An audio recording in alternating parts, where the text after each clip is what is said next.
Hi everyone, welcome back to Literary Katha, your one-stop destination for all things literature. आज हम एक बहुत ही interesting story discuss करने वाले हैं, the man who knew too much by Alexander Baron. ये एक ऐसे राइटर थे जिन्होंने पॉलिटिक्स, वॉर और सोसाइटी के बीच की कहानियों को अपनी लिखावट से जिंदा कर दिया। चलिए शुरू करते हैं। Pride comes before a fall, यानी घमंड ही गिरने का पहला कदम होता है। ये एक कहावत है जो बैरन की कहानी को परफेक्टली फिट करती है। पॉलिटिकल बैकग्राउंड और उनकी अर्ली लाइफ को थोड़ा देख लेते हैं। 1930s के दौरान बैरन और उनके दोस्त टेड विलिस एक बड़े पॉलिटिकल एक्टिविस्ट थे और लेबर लीग ऑफ यूथ के लीडर्स भी। ये organisation Communist Party of Great Britain से जुड़ी हुई थी। बैरन ने एक्टिवली एडवांस न्यूज़पेपर को एस्टेब्लिश करने में मदद की और ईस्ट एंड की गलियों में फैसिस्ट का अगेंस्ट कैंपेज भी किया। लेकिन धीरे धीरे उनका कम्युनिस्ट आइडियोलॉजी से विश्वास उठने लगा जब उन्होंने स्पेनिश सिविल वॉर से लौट रहे फाइटर से बात की। उन्होंने खुद एक समय कम्युनिस्ट पार्टी के फुल टाइम वर्कर की तरह काम किया और ये तक तय था कि अगर वार के दौरान कम्युनिस्ट पार्टी बैन होती तो बैरन अंडरग्राउंड चले जाते। लेकिन वर्ल्ड वॉर के बाद उन्होंने कम्युनिज्म को अलविदा कह दिया। वर्ल्ड वॉर टू का एक्सपीरियंस उन्होंने देखा था। वर्ल्ड वॉर टू का दौरान बैरन ने ब्रिटिश आर्मी के पायोनियर क्रॉप्स में सेवा दी थी। वो एलाइड ट्रूप्स के साथ सिसिली, इटली और डी-डे लैंडिंग में भी शामिल रहे। 1943 टू 44 के बीच इटली, नॉर्मैंडी, नॉर्दर्न फ्रांस और बेल्जियम के जंगलों का उन्होंने खुद एक्सपीरियंस लिया। 1945 में उनका ट्रांसफ़र एक ब्रिटिश आर्मी ट्रेनिंग कैंप में हो गया जो नॉर्दर्न आयरलैंड में था। वहाँ एक सीरियस हेड इंजरी की वजह से उन्होंने 6 महीने हॉस्पिटल में रहना पड़ा। फिर उनका राइटिंग करियर कैसे स्टार्ट हुआ या उनका सफ़र कैसा था, उसके बारे में बात करते हैं। पॉलिटिक्स और वार के अलावा बैरन की लिखावट में लंदन का जीवन, क्लास डिफरेंस, जेंडर रिलेशंस और इंसान और सोसाइटी के बीच के रिश्तों का जिक्र मिलता है। 1950s में उन्होंने हॉलीवुड की स्क्रीन प्लेज लिखने शुरू किए। 1960s में BBC के प्ले फॉर टुडे में लिखने लगे और 1970s टू 80s में a family at war, Poldark और ए हॉर्समैन राइडिंग बाय जैसे सीरियल्स लिखे।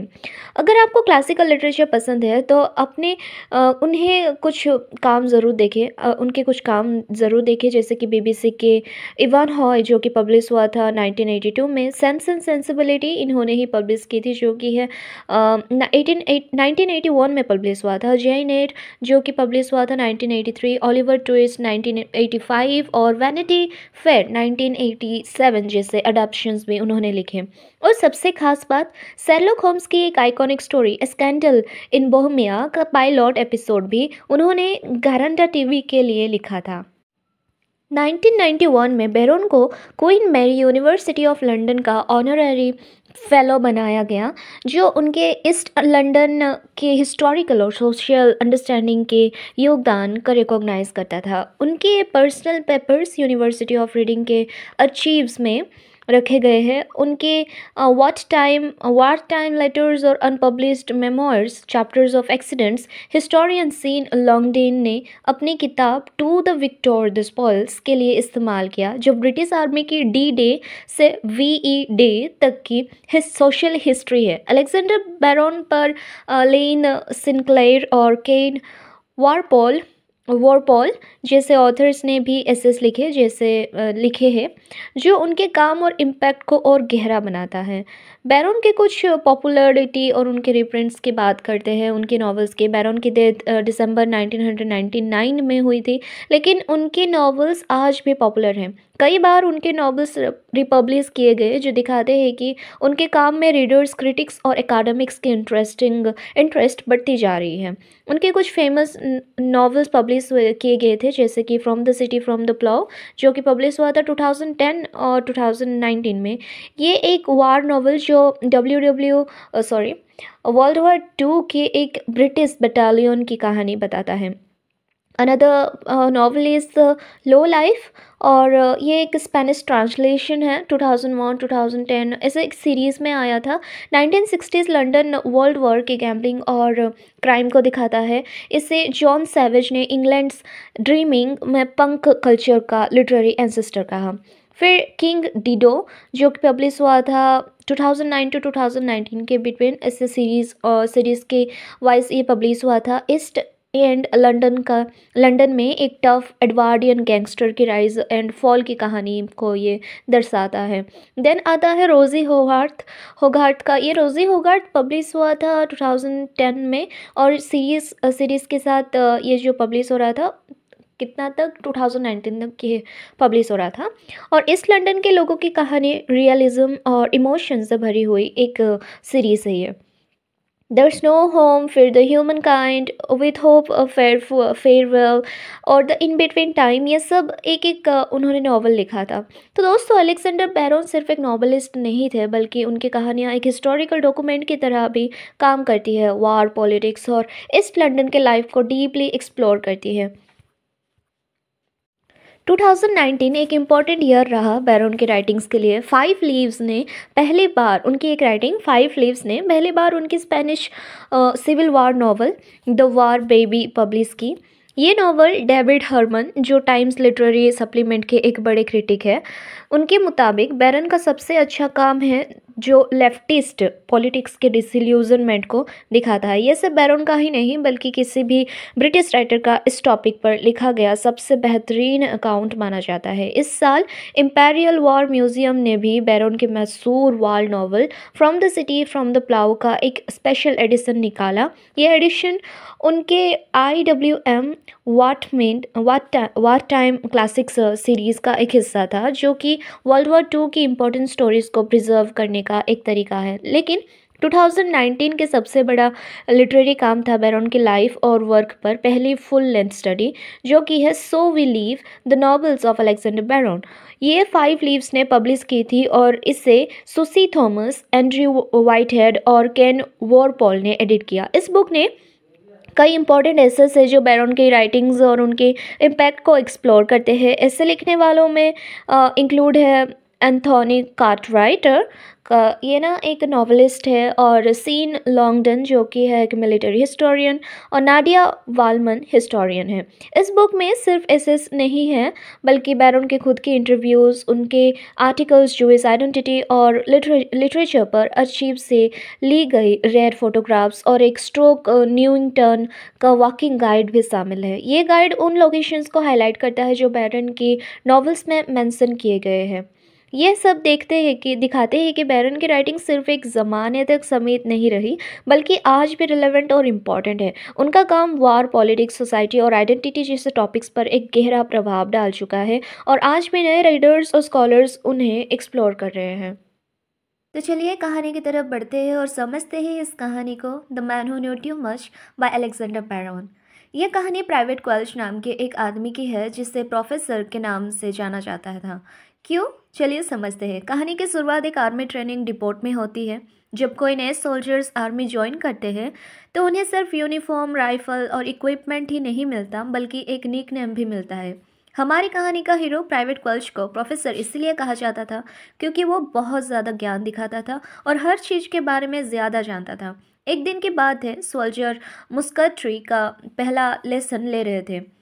मस्कटरी का मतलब होता है बंदूक चलाने और उसे मेंटेन करने का तरीका। एक सर्जेंट जो काफ़ी स्ट्रिक्ट और एक्सपीरियंस था, सबको राइफल में मैकेनिज्म के बारे में बता रहा था। सर्जेंट ने कहा, द मजल वेलोसिटी यानी कि बुलेट की स्पीड जो राइफल से निकलती है वो 2000 फीट पर सेकंड से भी ज़्यादा होती है। लेकिन उसके बीच में एक आवाज़ आई, सर 2440 फीट पर सेकंड। ये कौन बोल रहा था? हमारे प्रोफेसर। सर्जेंट को इतना एंथुसिज्म नहीं था, पर उसने मना कि ये सही जवाब है। लेकिन फिर भी उसने प्राइवेट कॉल से और भी सवाल पूछना शुरू कर दिया, शायद इस उम्मीद में कि वो किसी सवाल का जवाब नहीं दे पाएगा। लेकिन प्रोफेसर ने हार नहीं मानी और हर एक जवाब एग्जैक्ट और सही दिया। जब सर्जेंट ने उससे पूछा कि तुम पहले से ट्रेनिंग ली है क्या, तो उसका जवाब था, नहीं सर्जेंट, ये सब इंटेलिजेंट रीडिंग का नतीजा है। इसका मतलब ये था कि उसने सब कुछ किताबें पढ़कर सीखा था। बच्चों, प्रोफेसर एक बहुत एम्बिशियस आदमी था। उसने हम सबको बताया कि वो आर्मी के तरक्की करना चाहता था। उसका पहला गोल था स्ट्राइफ या फिर प्रमोशन लेना, और भी कंपोजिट एक कमीशन्ड ऑफिसर बनना उसका एक प्राइमरी गोल था। अब आपको क्या लगता है, क्या सिर्फ नॉलेज और स्मार्टनेस से इंसान आर्मी में आगे बढ़ सकता है? प्राइवेट क्वेल्च सिर्फ बातें ही नहीं करता था, काफ़ी मेहनत भी करता था। उसने ट्रेनिंग मैनुअल्स बोरो किए और रात भर पढ़ता रहता था। इंस्ट्रक्टर से क्वेश्चन पूछता और ड्रिल्स में फुल एंथुजियाज्म दिखाता। रोड मार्चेस में भी वो बिल्कुल थकता नहीं था, बल्कि औरों को इरिटेट करता था बाय सेइंग, चलो दोस्तों एक गाना गा लें। इमेजिन करो 30 माइल्स चलने के बाद कोई ऐसा बोले तो गुस्सा आना तो ऑब्वियस है ना। उसका सैल्यूट इतना परफेक्ट था कि सब उसे सीखने लगते। जब भी कोई ऑफिसर आसपास होता तो वो फुल डिसिप्लिन से मार्च करता, लेकिन प्रॉब्लम ये थी कि वो हमेशा अपनी नॉलेज दिखाने की कोशिश करता। हर छोटी बात पे लेक्चर देना उसकी आदत थी, science, military tactics, even personal advises. शुरू में सब उसका रिस्पेक्ट करते थे, लेकिन धीरे धीरे सब उससे बचने लगे या फिर उससे भागने लगे। जैसे ही वो आता वो सब टेंशन में आ जाते कि अब कोई नया लेक्चर सुनने को मिलेगा। कई बार दोस्तों ने उसका मजाक उड़ाने की कोशिश की, लेकिन वो इग्नोर कर देता क्योंकि उसको सिर्फ अपनी ग्रोथ की पड़ी थी। सबसे इरिटेटिंग बात ये थी कि जब भी कोई मिस्टेक करता तो क्वेल्च उसे सबके सामने ही करेक्ट करता। अगर कोई और अच्छा परफॉर्म करता तो वो उससे भी अच्छा करने की कोशिश करता। एक दिन हम सब ने ये लोग ने सब ना हट साफ़ कर रहे और ऑर्डरली ऑफिसर ने उन्हें प्रेज़ किया।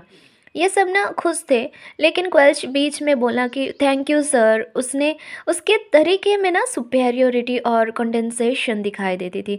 जैसे वही सारे काम किए, उसने ज़्यादा काम किया, वैसे उसने एक हाई वॉइस में थैंक यू सर बोल के बोला।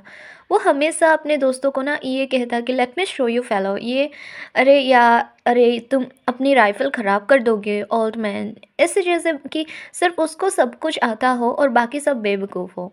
तो हम कहानी में हमें ये सिखाती है कि सिर्फ नॉलेज होने से ही सक्सेस नहीं मिलती, बल्कि ह्यूमिलिटी और टीम वर्क भी उतनी ही इम्पॉर्टेंट होती है। ये title the man who knew too much उसके एक्सेसिव प्राइवेट क्वेल्च के एक्सेसिव नॉलेज और हैबिट ऑफ करेक्टिंग अदर्स की वजह से दिया गया था। जब भी आर्मी कैंप में कोई ट्रेनिंग होती थी, प्राइवेट क्वेल्च हर वक्त अपनी इंटेलिजेंस दिखाने का कोई भी मौका नहीं छोड़ता था। एक दिन जब सब सोल्जर्स बाहर घूमने गए थे, एक प्लेन आसमान में उड़ते हुए सुनाई दिया, लेकिन धूप की वजह से किसी को दिखाई नहीं दिया। लेकिन बिना देखे ही प्रोफेसर ने कॉन्फिडेंटली अनाउंस कर दिया that of course is a not American Harvard trainer. उसने ये भी बताया कि उसका इंजन नोट काफ़ी हार्श होता है एयर स्क्रू के हाई टिप स्पीड की वजह से। ये बात सुनकर सब सोल्जर्स हैरान रह गए और एक बार फिर उसकी नॉलेज से इरिटेट हो गए। अब इमेजिन करो कि अगर कोई हर वक्त तुम्हें करेक्ट करे और अपनी नॉलेज दिखाए तो कैसे लगेगा। एक ड्राउसी समर आफ्टरनून में सब सोल्जर्स गर्म घास पर आराम से बैठे थे जब कॉर्पोरल टर्नबुल हैंड ग्रेनेड का लेसन दे रहे थे। कॉर्पोरल टर्नबुल एक यंग लेकिन टफ सोल्जर था जो डनक्रीक से वापस आया था और सब उसकी इज्जत करते थे। उसके टफनेस के बारे में ये तक कहा जाता था कि अगर उस पर नेल्स भी मारो तो उसको फ़र्क नहीं पड़ेगा। जब कॉर्पोरल ग्रेनेड की स्ट्रक्चर एक्सप्लेन कर रहा था, उसने कहा the outside of a grenade is divided up into a large number of fragments to assist segmentation. और तभी हमेशा की तरह प्रोफेसर ने बीच में इंटरप्शन की। 44। कॉर्पोरल ने सरप्राइज होकर पूछा व्हाट्स दैट। प्रोफेसर ने प्राउड होकर जवाब दिया 44 सेगमेंट्स। सब स्टंट रह गए। कॉर्पोरल का फेस डार्क हो गया, लेकिन उसने कुछ नहीं कहा। लेकिन जब कॉर्पोरल ने लेक्चर कंटिन्यू करना स्टार्ट किया, प्रोफेसर फिर बोल पड़ा और बाय द वे कॉर्पोरल, आपको 5 कैरेक्टरिस्टिक्स ऑफ ग्रेनेड से स्टार्ट करना चाहिए था। दूसरे कैंप में हमारे इंस्ट्रक्टर हमेशा पहले ये सिखाते थे। पूरे ग्रुप में साइलेंस छा गया। सब सोल्जर शौक में थे कि प्रोफेसर ने कॉर्पोरल टर्नबुल को करेक्ट कर दिया। कॉर्पोरल टर्नबुल की फेस एकदम सीरियस हो गई और बिना कुछ ज़्यादा बोले उसने एक ग्रेनेड उठाया और प्रोफेसर की तरफ फेंक दिया और कहा हियर, तुम ही लेक्चर क्यों नहीं दे देते बोल के। और सोचो, और क्या सोचा था। प्रोफेसर एकदम प्राउड फील करते हुए खड़ा हो गया, जैसे कि ये उसका क्या जन्म सिद्ध अधिकार हो। फिर उसने एक परफेक्ट लेक्चर दिया जो टेक्निकल टर्म्स और एक्यूरेसी से भरा हुआ था। प्राइवेट क्वेल्च पूरा कॉन्फिडेंस था और बिना शर्माए उसने एक डिटेल्ड लेक्चर दे दिया। जब लेक्चर ख़त्म हुआ, कॉर्पोरल टर्नबुल ने कुछ नहीं कहा। सब सोल्जर्स चुपचाप सुन रहे थे। फिर उन्होंने अनाउंस किया कि प्लेटून ऑफिसर्स ने उनसे एक सोल्जर नॉमिनेट करने को कहा है। सबको लगा कि अब क्वेल्च को एक बड़ा पोजीशन मिलने वाला है, क्योंकि वो हमेशा प्रूव कर रहा था कि उसे सब कुछ आता है।